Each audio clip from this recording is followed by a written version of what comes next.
edge of contradictions and secrecy. The time has come to tell the people the truth. Enter the realm of close encounters on an all-new Unexplained. Next on A&E.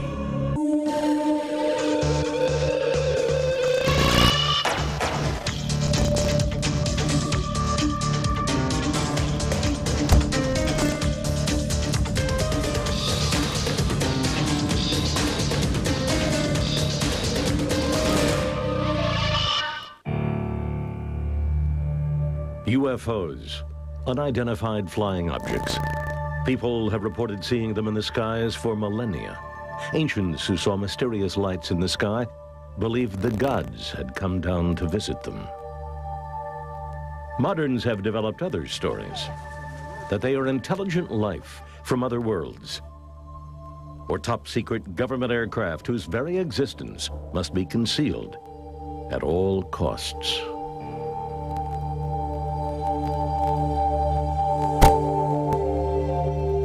There is a small network of dedicated and sometimes fanatical people who search for answers to the UFO phenomenon. They cite thousands of UFO incidents throughout history as possible evidence of alien craft visiting Earth. Their nemesis, the United States government. UFO believers say the U.S. government routinely withholds information about unidentified flying objects, both to protect clandestine military projects and to keep sensitive intelligence about extraterrestrial technology hidden from the public.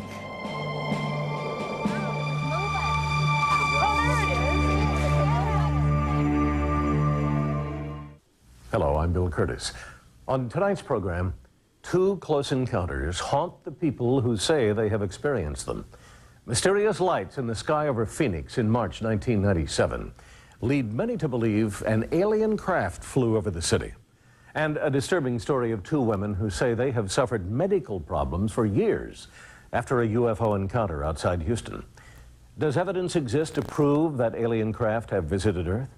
Or is it more likely the government has something to hide? Will it remain filed away under the codename Unexplained? During the second week of March 1997, many Phoenix residents noticed strange lights in the sky. Each night at around 9 p.m., a curious display would appear. Throughout the week, a buzz began to build in the UFO community. Cell phones, pagers, and websites spread the word of unusual aerial activity in the skies above Phoenix. Skywatchers Tom King and Bill Hamilton grabbed their bizarre but professional homemade camera and went to the Gila River Indian Reservation for a better view of the lights. I looked at it for a few seconds and thought, it's not aircraft. I don't know what that is. I thought, it's time to go to battle on these things. So we ran down to the cars, we got our video equipment, we went back up there with the video equipment and the telescope and the binoculars and the whole shooting match. See? And we started videotaping. Well, the first light went off. And then about 10 minutes later, a whole formation of lights came on. They showed up again, and this time there were more of them. Then another light showed up, close to the location the first light originally did. And then a minute later, a woman screamed, "There's another one." I didn't know which one to film. They were so far apart. But then another one, another one, another one, another one came on until there were four. I said, this is a major sighting. This doesn't happen normally. These things were close. They were about the size of your thumb with your hand extended of your thumbnail. They were like orange suns, very bright, but they illuminated nothing around them. I mean, nothing. There's four of them. Look at the three of them all together. I got the third one popping. Over to your left. There's one behind the chimney. One just flared up. I got four of them. Major sighting here. No, there's five. Oh! Another one just showed up. Whoa! Maybe somebody's setting up lights. Did you see that? No, those are in the sky. Holy. Mike Kristen watched the lights from a position 40 miles north of where Tom King was filming. For over 3 minutes, Kristen recorded the exciting display. So when I saw this light, I figured, well, I'm going to get it on tape, at least show it to somebody, maybe they can tell me what it is. Well, as I was filming this light, then all of a sudden, all this entire display and sequence of lights start to come on over here. It was like hitting the jackpot. Figure this one out. There's a double. There's a third one. I was pretty steady with the camera. The only mistake I made, of course, was going in and out with the thing, and I was starting to get blossoming in the lights. But then I called my wife, and she came out here, and she was pretty excited. And what I filmed was at 10 o'clock at night, and apparently sightings of the flyover occurred from 8:15 that night all the way to 10 o'clock. That there were many, many witnesses to it. Hey, Sue, take a look at this. Submitted for your approval. What have we got here? Oh my God! I hit pay dirt, finally. Well, that is a totally different configuration than we've ever seen before. Yep. No one knew what they were seeing, even those trained to watch the skies. A commercial pilot and his wife, an airline attendant. Both were right under the baffling sight. They have chosen to keep their identities hidden.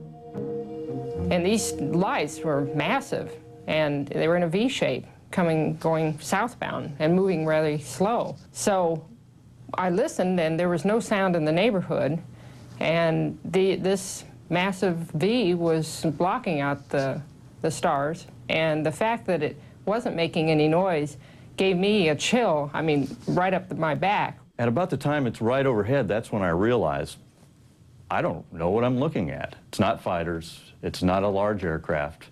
It's going so slowly that it almost appears to be floating in the sky. So I just stood there and watched it intently until it went out of sight. Calls reporting the peculiar event poured into the Phoenix Police Department's 911 system. We got several calls. As you know, that people don't know who to call when something like that happens, so the most obvious number that they're going to dial is 911. Unfortunately, there's not much we can do for them. We don't know if it's the Air Force, we don't know if it's a government, we don't know if it's a UFO, to be honest with you. Citizens called nearby Luke Air Force Base to find out if it was behind the aerial show. In the weeks following March 13th, the Air Force did not comment, but the Arizona National Guard claimed it had no planes on maneuvers that evening and said its radar detected nothing unusual in the sky. Despite the denial, the Phoenix Police Department insisted that the military must have been up to something. We've got New Mexico to the east, we got California to the west. A lot of missiles are launched on a clear night. You can see them for miles. We can see them here in Phoenix. When you see something that's unexplained, it's probably going to be something else with the Air Force or somebody doing a launch. But many weren't buying this explanation. Phoenix City Councilwoman Frances Barwood decided to raise the issue during a council meeting. Apparently, the Air Force nobody is doing any investigation on it, and I'd just like to know if anybody has any information from the city and if the city is checking into it. Apparently, from what I saw on television, it was about the size of a football field, and there was 7 lights, and they all moved together like they were attached to something. So we don't know if it was a prank or, you know, something that was just huge out there, but, you know, kind of curious, especially since people are starting to ask more questions. Thanks. Thank you. There was this silence, and then they went on, and it was like, okay, what was wrong? After the meeting, one of the deputy city managers came over to me and said they really didn't want to deal with it, and I shouldn't have asked the question, that I opened Pandora's box. Following the meeting, Barwood was ridiculed in the press and by some colleagues in City Hall.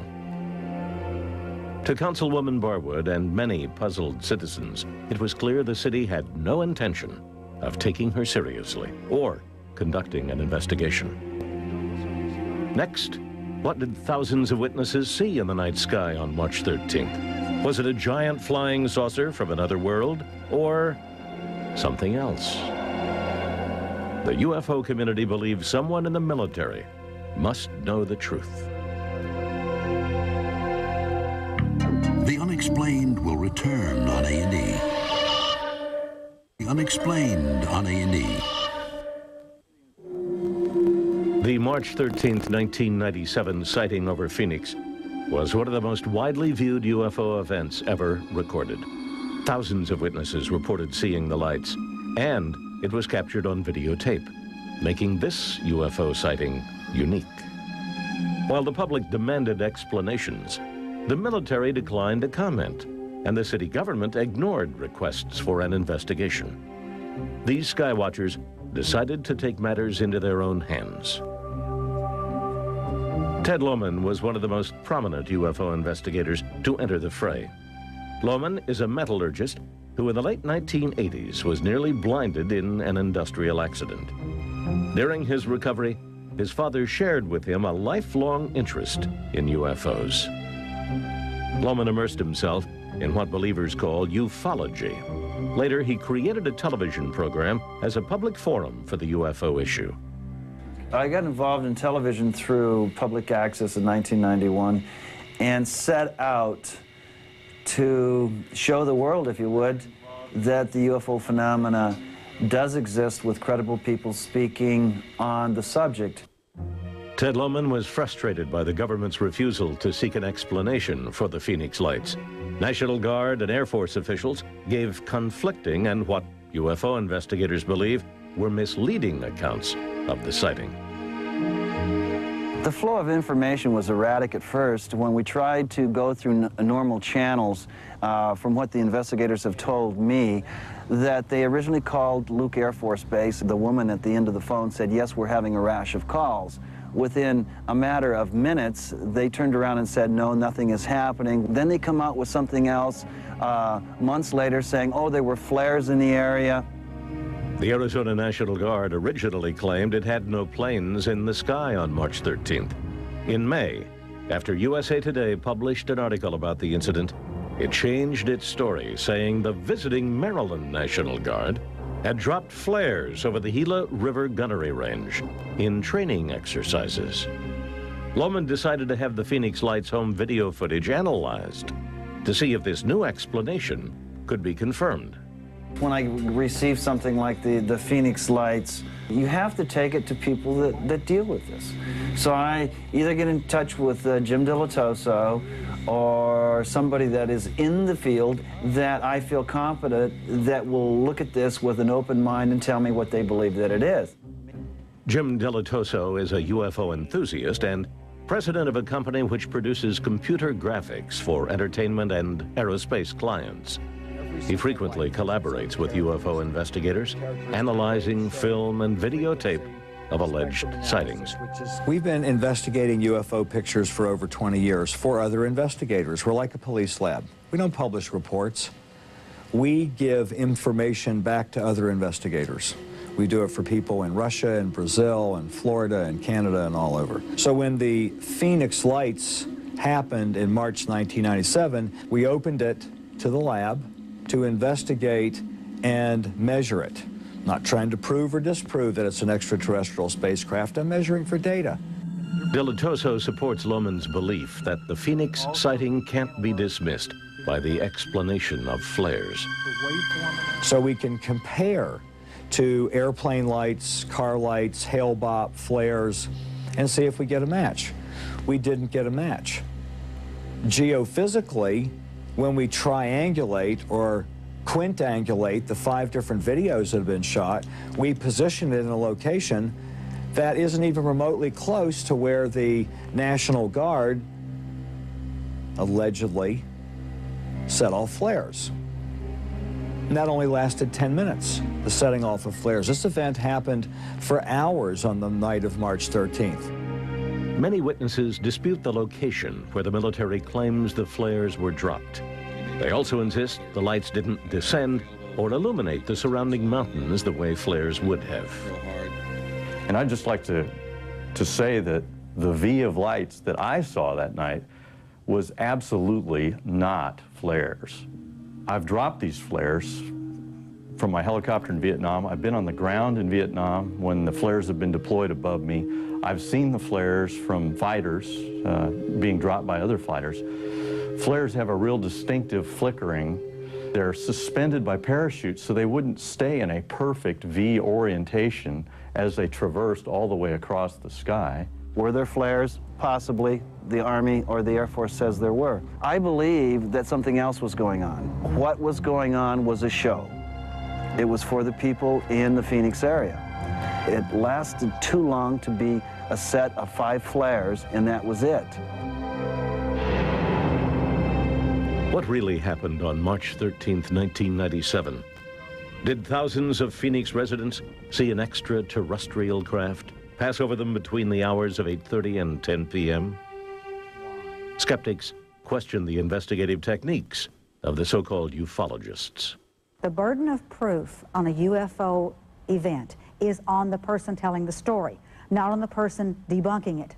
You must, if in science and really in life, your proof must be so that there's no other explanation that is more logical, more easily accepted, more likely to have happened. Months later, the Arizona National Guard finally gave an official explanation for the lights over Phoenix. They claimed the sightings were caused by a visiting air unit on maneuvers over southern Arizona. The 8:30 tape was a formation of aircraft flying through the area. Later that night, around 10 o'clock, these were flares that were dropped by a Maryland Air National Guard unit flying A-10s on the range southeast of Phoenix. All that anyone saw was a bunch of lights, and some people connected the dots and made this one object.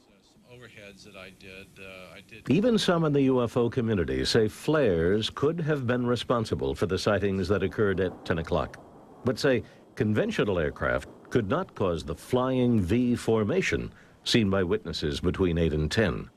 The pattern looks military, but the witnesses certainly have a different impression of what that was at 8:30 that evening. If you look at the flight path, and this is very important, you're looking at coming from Henderson, Nevada, and if you go and continue a line northwest of Henderson, you're going to go into Nellis Air Force Range, and you're going to go into Area 51.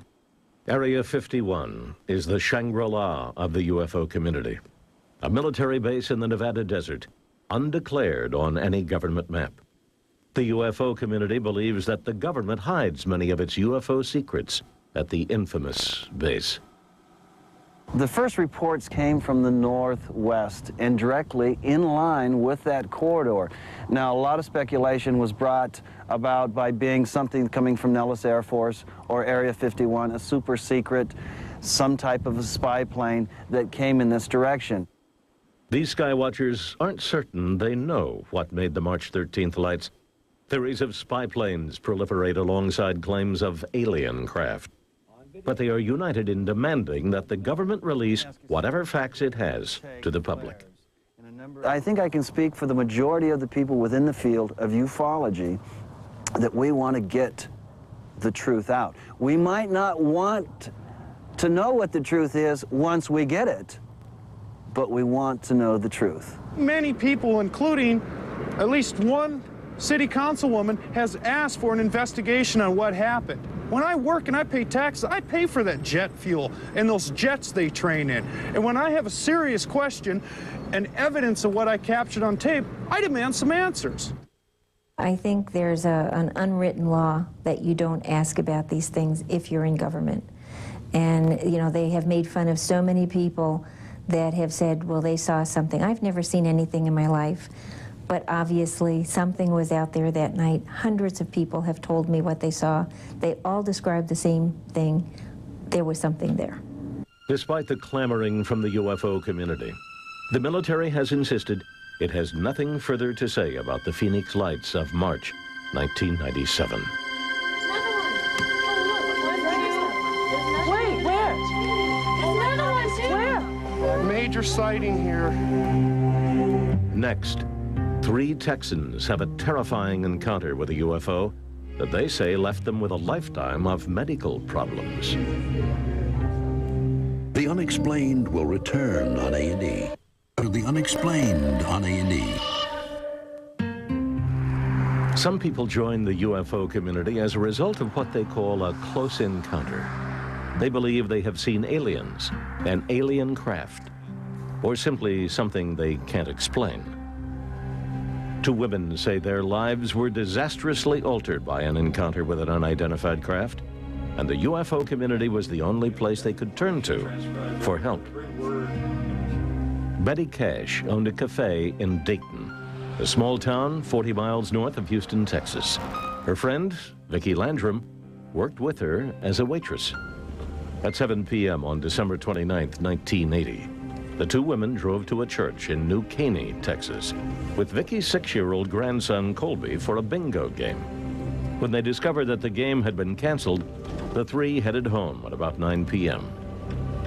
We started back out of New Caney into Dayton. All of a sudden, Colby looked up and he said, "Grandma, what's that bright light?" It was where I could not even see the middle of the highway because the light was so bright. And Vicky screamed for me to turn. She said, "Betty, it's coming right at us, stop." And it had been raining, so we couldn't get off the road and turn around and go back. So we just had to stop. I got out on the passenger side, and holding Colby, and Betty walked to the front of the car and stood there looking up. And I was screaming for her to get back in the car because I was afraid she was going to get burned up. The three had stumbled onto what appeared to be an aircraft in distress. The vehicle sent down a stream of heat and flame onto the asphalt and the occupants of the car. It was a diamond-shaped thing. I mean, it was similar to this, and there was flames coming out of the bottom of it. My curiosity's bad, and I was going to try to find out what it was. The light was so bright, it was blinding me. And I was standing there trying to find out everything I could. And so Vicky kept screaming for me to get back in the car, that we were all going to burn to death. I just grabbed the door handle, and when I did, it just pulled all the meat off my hand. Flames from the craft had heated the automobile's exterior to scalding levels, burning Betty when she opened the door. Once inside, she turned on the air conditioner to try and cool the car, which had become unbearably hot. Terrified, they watched the craft struggle to regain flight for what they estimated was nearly 10 minutes. When it finally raised above the road, Betty Cash drove her car away from the scene. It kept going up and coming down. And so finally it went slowly up, and it moved slowly, not flew away, slowly toward Houston. And just as it began pulling away, we began seeing helicopters. And they wasn't the little bitty kind. They were the kind they used to parachute people out. I counted 23. Vicky said she counted, I think it's 21. But we were all so excited and terrified, we didn't know what to do. They were chasing the object. They didn't even let on like they knew that we were down there. So they were going in the same direction the object was. And they were losing no time getting there. Betty Cash frantically drove away to escape the craft as Vicki Landrum tried to console her grandson. But as they raced down the rural highway, they kept crossing paths with the strange caravan. We drove about 8 miles.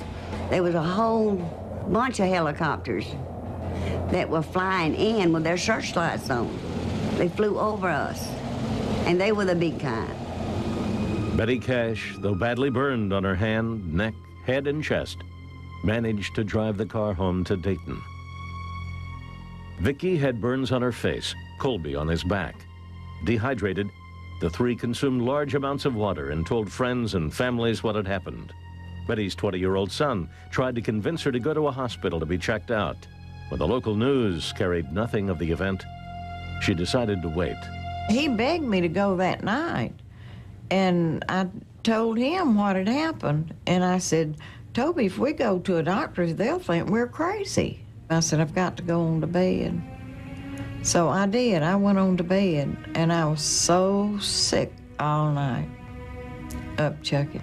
The next morning I woke up, and there was big gobs of hair on my pillow, and I had blisters just all over my face. For several days, the women refused medical attention, fearing they wouldn't be believed. When Betty's condition worsened, she relented, and all three went to the hospital. And we didn't know we were hurt that bad. And when we did go to the hospital, the little boy told him that, because I had told him I'd whip him, but the little boy said, you can whip me now, but I'm going to tell the doctor what happened to us. Doctors were baffled at the source of the strange burns to Colby, Vicki Landrum, and the most severely injured of the three, Betty Cash. The illness that she suffered 3 weeks after her exposure was an absolute classic radiation injury. And she lost skin, she lost hair on the exposed side.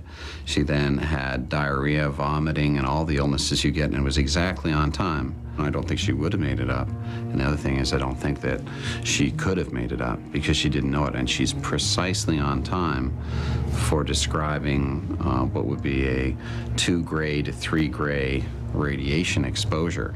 They kept asking me, how did I get burned? But I didn't have any earthly idea that the object was a probability of radiation. All I knew at that time was radiation was used for cancer. Betty remained hospitalized for over a month with her injuries. After her release, she could no longer work and was forced to close her restaurant. She has suffered only losses from the very beginning. She was economically devastated by the illness that she had after she was radiated. I've been giving her medication for years to try to help her out through all this. Later, she did get breast cancer and had mastectomies as well. All of this, she was uninsured. No one was going to insure her in the early 80s for any price, probably. Vicki Landrum and Colby's injuries, though not as severe, left them with lifelong skin and eye troubles. Desperate, the women wrote to Senator Lloyd Benston and Congressman Charles Wilson to ask for medical help and answers. I had received the letters back from Lloyd Benson and Charles Wilson telling us to go as soon as we were able to go, that Bergstrom Air Force Base knew all about it and they'd be glad to help us in any way that they possibly could. They said there'd be doctors up there that could help us. And we went up there and they treated us very dirty. Officials at Bergstrom Air Force Base told them they knew nothing of the incident and informed them their only recourse was to try and sue the United States government for damages. Strangely, however, the military repeatedly attempted to purchase Betty Cash's vehicle, but she refused. As word of the incident spread around Dayton, Betty and Vicki felt ostracized by their neighbors. A minister offered to come to Vicki Landrum's home and pray with her alone, but she refused.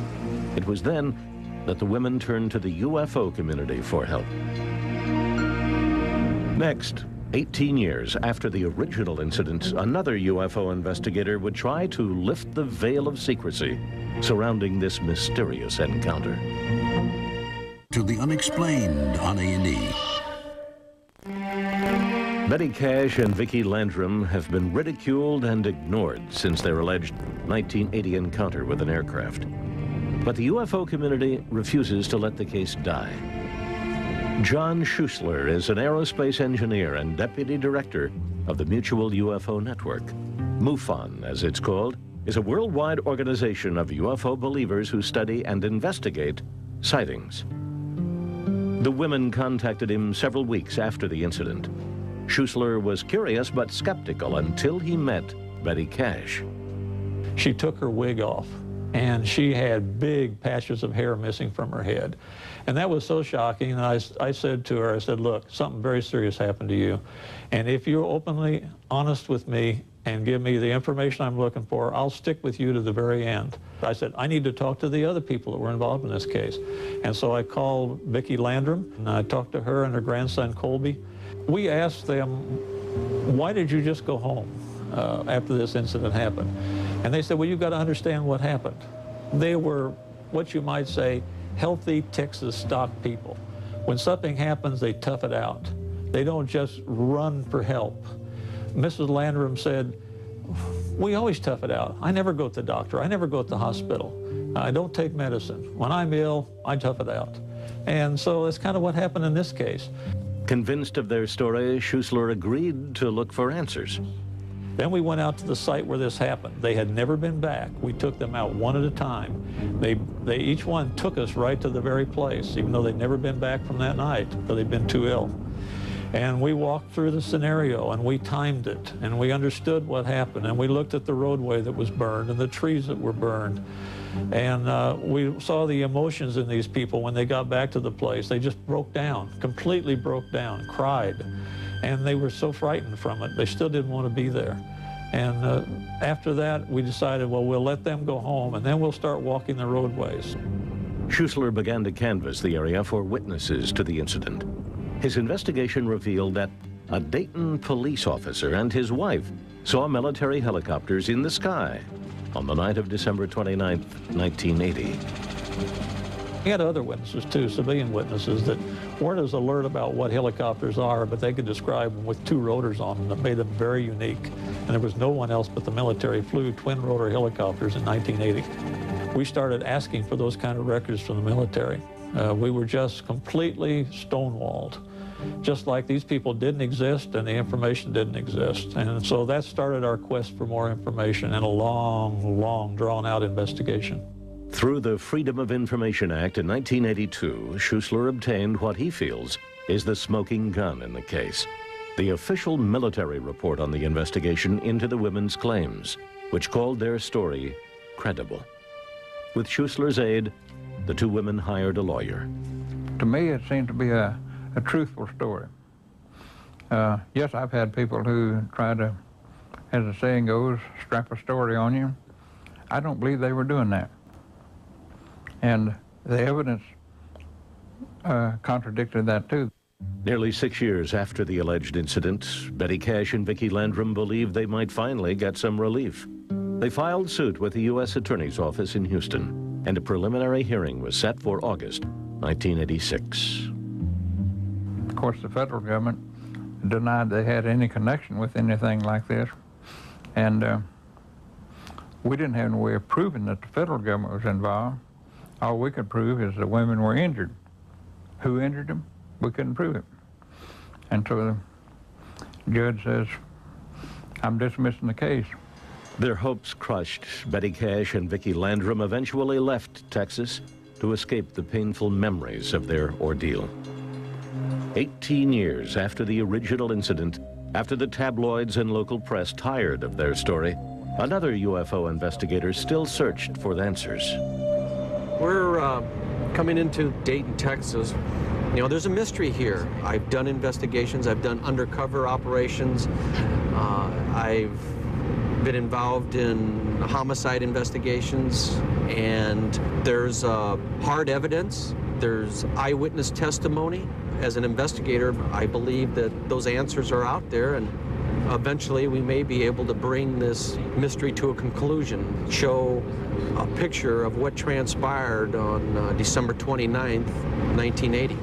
Ken Storch is a police officer in suburban Denver, a member of the Mutual UFO Network, and a former U.S. Air Force sergeant. During his military service, Storch says he was forced to sign a document preventing him from discussing a UFO incident.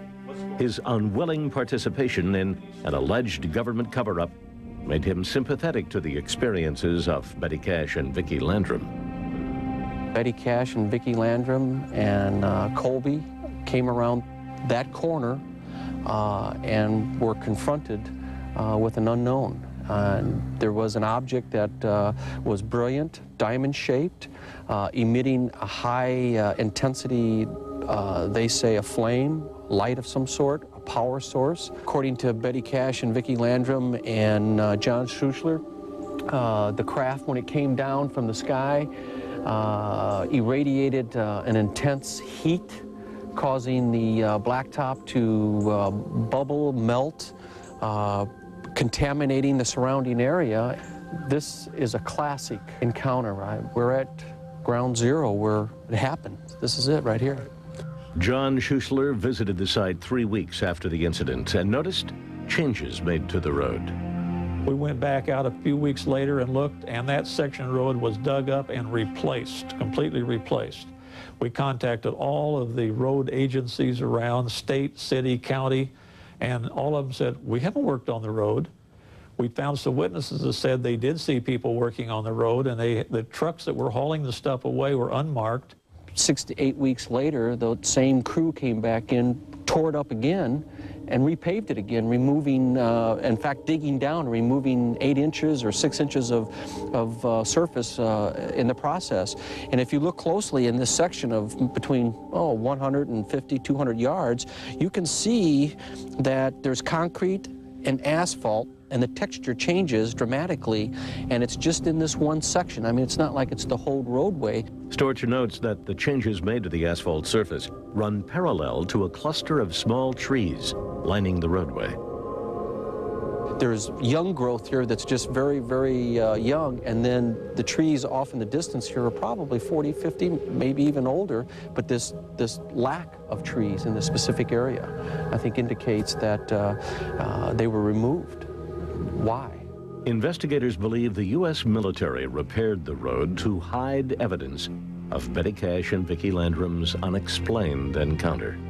I believe that there is evidence yet to be uncovered, and I truly, truly hope that by keeping this in the spotlight, by keeping the pressure on, that we'll be able to get those answers, to get that witness that'll come forward and said, hey, I flew the helicopter, I was there. And I feel bad what happened to those 2 ladies.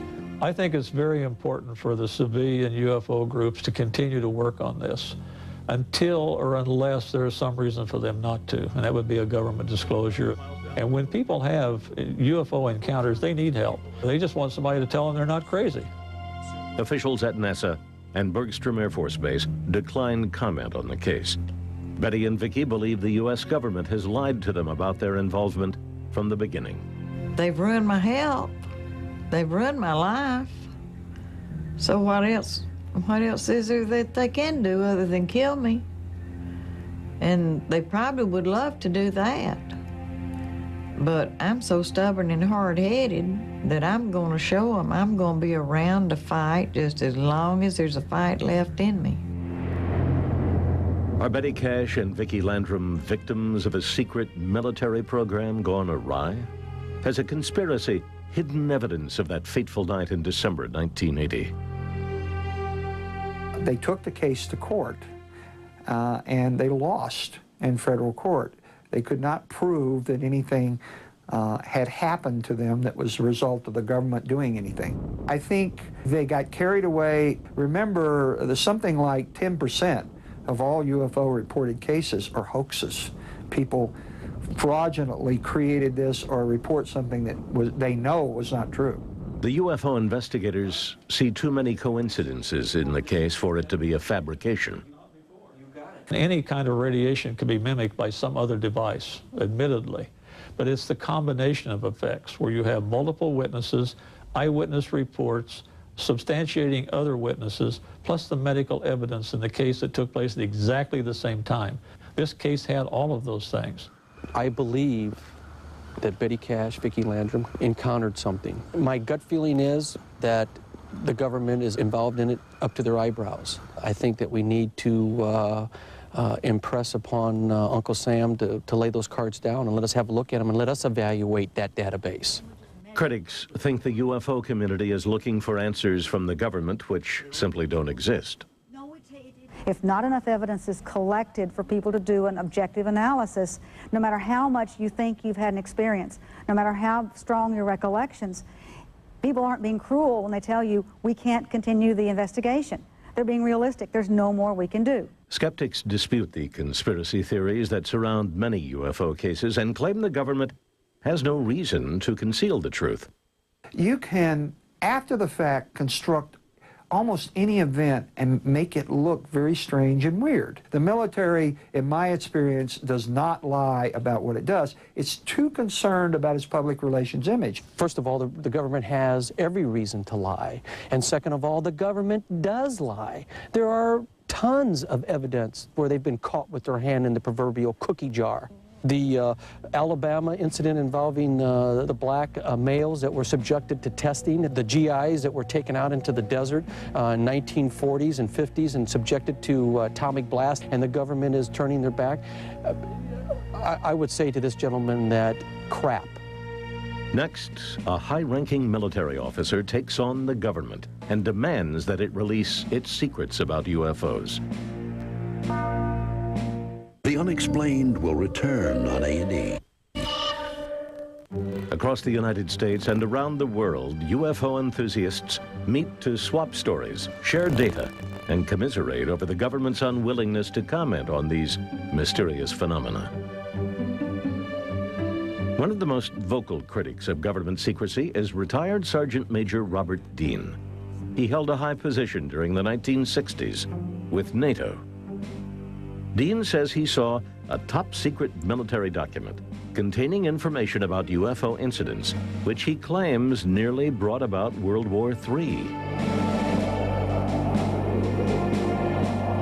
The document essentially dealt with the NATO study of the reality of extraterrestrial intelligence, the UFO matter.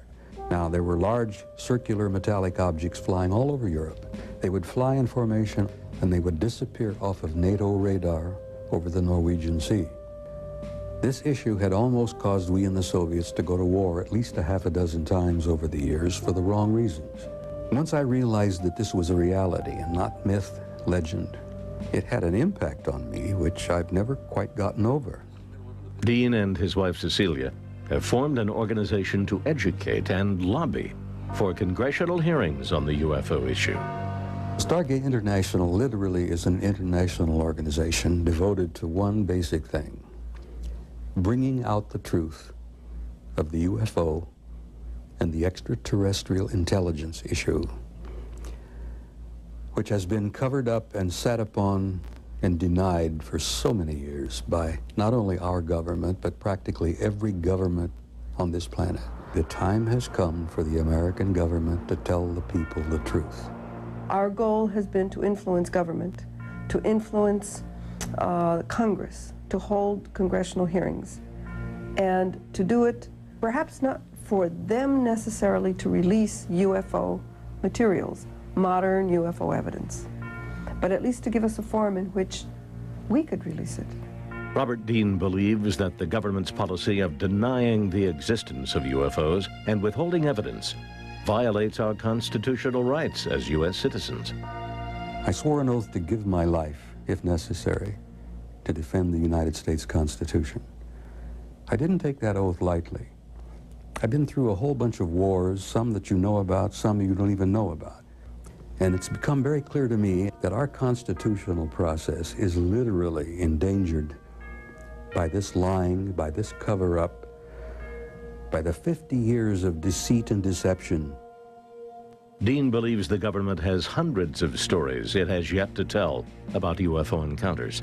According to Dean, the 1997 U.S. Air Force press conference revealing facts about a 1947 crash of an alien craft in Roswell, New Mexico, was yet another deception. We are very, very proud of this report. We think in our office that this answers lots of questions, and it answers them logically and with integrity. Look at the absurdity of what the Air Force has had to say recently about Roswell. First, it was a balloon. No, it wasn't a balloon, and yet, yes, it was a balloon, but it was a different kind of balloon. Now the story is that, oh, they were dropping crash dummies without bringing it out in the air, that was 10 years later. I say to you and your generation and to your viewers that you people are not going to take this anymore. Is the United States government withholding secrets from its citizens about UFOs and extraterrestrial life? I held a top secret code word security clearance. It's the highest security clearance that you can hold. I do not believe that the military can keep secrets for significant periods of time. Certainly secrets that a lot of people would like to know about, like UFOs. Lots of people make claims about various things the military is doing or has done, but they can't produce any evidence. The UFO community passionately believes the government is hiding these secrets and evidence of extraterrestrial visitation. We're standing right outside of basically one of the openings here at Area 51. A lot of mystique surrounds it. We don't know who runs it. The government has denied knowing anything about it. but yet it becomes one of the most top secret government bases in the world, stuck out here in the middle of nowhere. My feeling, my take on it is that out there in the desert, there's probably some bones buried, literally. Crashed vehicles. Like Ted said, you know, I hear the stories, I read some of the articles and some of the testimony, but we don't have physically a crashed saucer from Area 51 in our hands and a ET lying beside it that we can show to the rest of the community. Most skeptics, while admitting that there may be alien intelligence in the universe, don't believe it has ever made contact with Earth. UFOs exist. People see things they can't explain. They always have, they always will. That's okay. There will always be UFOs as long as there's anything in this universe we don't understand. I don't think that we're going to be negative to it, because what does it gain us? We know if someone has gotten here, what they represent technologically. Our only hope in dealing with them is that they come here in peace. If they don't, we might as well surrender. I think we already have made contact. I believe that they're walking on this planet as we are ourselves. And maybe in the millennium that's coming up, maybe through social changes and through government changes, we'll be able to readily accept those that are coming and haven't arrived, and those that have arrived and we just haven't been able to notice them. For the UFO community, it's not a question of whether we make contact, it's when. These sky watchers will keep their eyes on the stars and pressure on the government in their search for indisputable proof of an alien craft. For the rest of us, the truth about who inhabits the heavens and what secrets the government may be holding will probably remain unexplained. I'm Bill Curtis. Join me next time for another episode of The Unexplained here on A&E.